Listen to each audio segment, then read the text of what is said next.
Education stakeholders are now blaming officials at the City Council of Nairobi for the ongoing Visa, Oshwal and Kalsa schools girls saga. There are claims that the council officials rarely appeared in court when summoned, resulting in a High Court judge granting a court order that allows the Visa Oshwal community to privatize schools built on public land. Catherine Omwanto has that report. Kalsa walks past the locked gate of Kalsa Boys and Girls Primary School in Nairobi South. The empty school grounds an indication that her children have no school to go to. Hakuna kitu yote wametuambia tu tupeleke watoto Kongoni na Nairobi South. Na Nairobi South wamekataa, nasema hizi chukua watoto ya Kansa. Lucky for Najis, she can afford to take her children to another school. For other parents, it is a struggle, and the closure of Kalsa Primary School is just piling on their troubles. Kama kawaida sinatuma watoto leo. Nasemekana hakuna shule.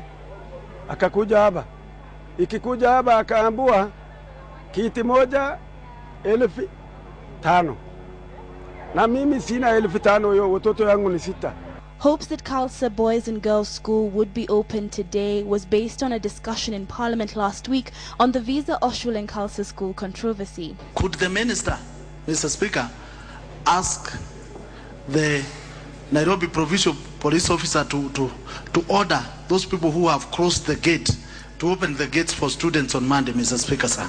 The only assurance I can give it to him is that I'm sitting next to the Minister for Education. The promise given by the two ministers seems to be half fulfilled. While Visa Oshwal Primary School is operating, Kalsa Boys and Girls Primary School, the school behind me, is not.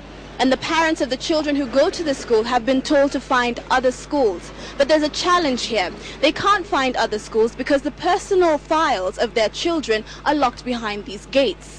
Education stakeholders are now pointing an accusing finger at the City Council of Nairobi.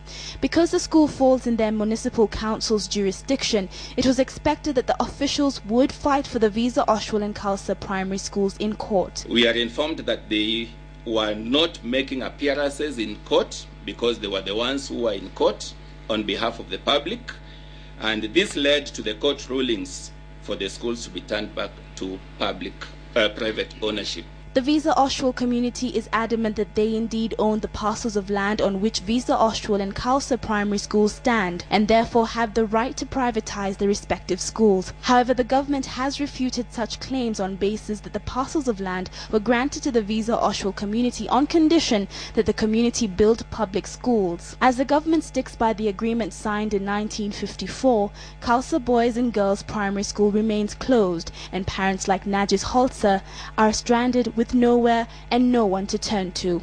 Catherine Omwanto, KTN.